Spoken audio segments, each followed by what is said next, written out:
This disc that you're seeing was the pack-in for the Turbo Duo.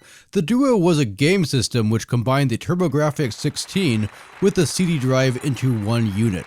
At $300, the Duo was much more expensive than cartridge systems were at the time, so this was thrown in to sweeten the deal. And this disc is pretty sweet. It has Bonk's Adventure, the sequel Bonk's Revenge, Gate of Thunder, and the original Bomberman game is even unlockable with a code. Gate of Thunder is the main attraction of this disc, and it is the only game on the disc which uses the CD capabilities. Today we're going to be talking about Bonk's Adventure.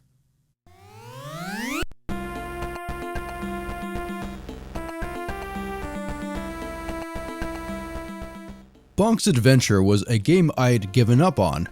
While I thoroughly enjoyed Bonk's Revenge, Bonk's Adventure never clicked with me. I found it too basic and too repetitive, with the game front-loaded with boring flat stages that have few platforms to jump on.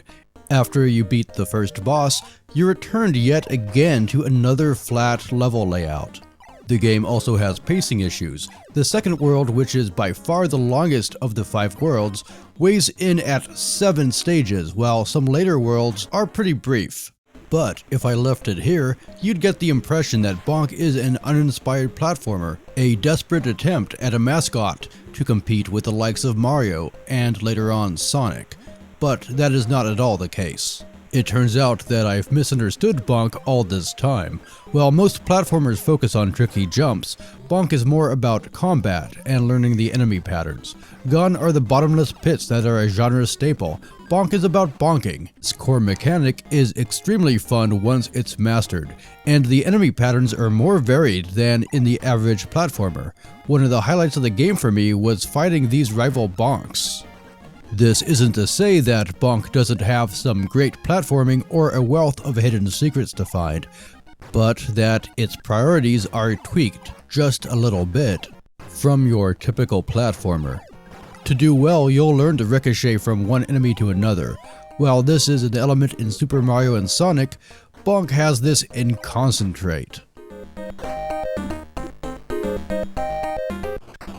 Here's how it works. Hit the button in midair and you flip head down. This will cause heavy damage to any enemy you come down upon, but you'll be stunned for a second if you smash into the ground head first. You can also bonk enemies from underneath. This means that you need to always be aware of whether you're right side up or not, and this often means quick reaction times. But once you get it down, you'll be ripping through the levels.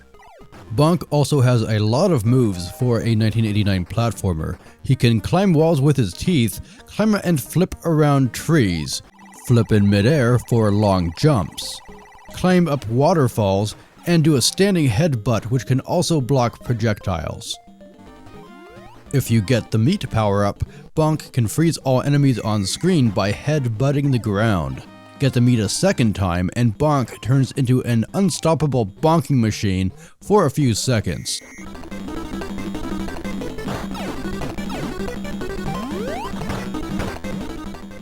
But Bonk's controls aren't perfect. A big feature of the TurboGrafx-16 were the built-in rapid-fire switches on the stock controllers, and Bonk seems to have been made with this in mind.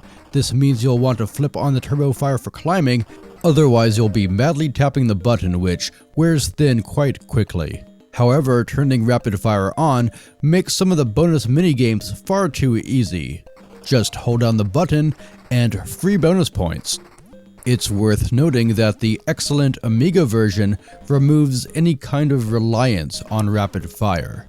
Climbing is much more responsive in that one, and I think it is in the sequel as well on the TurboGrafx.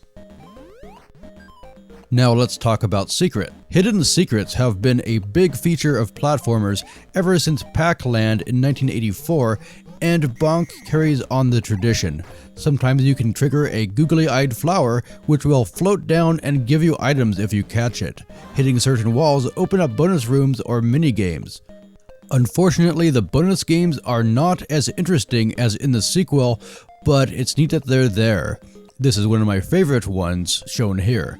By playing more mini-games, you are awarded more points, which brings you closer to more extra lives. Bonk's progression also builds to the climax in a satisfying way. In the last few levels, you'll really feel the tension as the plot unfolds and you challenge boss after boss.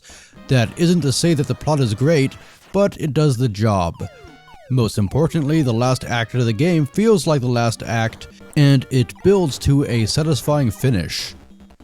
And the bosses are so well designed that I surprisingly didn't mind the boss rush near the end. Those usually really bug me, but Bonk does it right. The fights are brief and fun, and it doesn't feel unfair.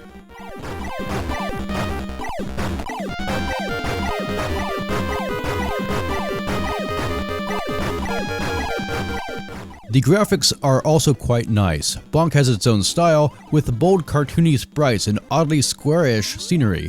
I know this last one is due to cartridge space limitations, but they turned a limitation into style, and I've got to give them props for that. This looks great for a cartridge roughly half the size of the first Sonic game. Now, Bonk is far from perfect, as you might have inferred from my introduction.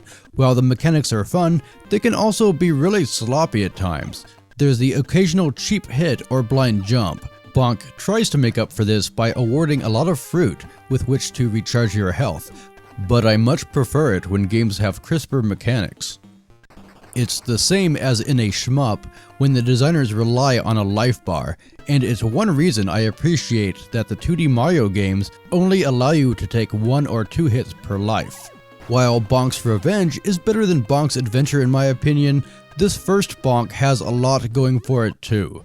If you've already played Revenge to death, you might want to check out Bonk's first outing. It might not seem like it at first, but if you stick with it, you might find it to be one of the more rewarding platformers of the 16-bit era. And if you have a Duo, there's no reason you shouldn't have the 3-pack, even just for Gate of Thunder, but that's a game for a different day.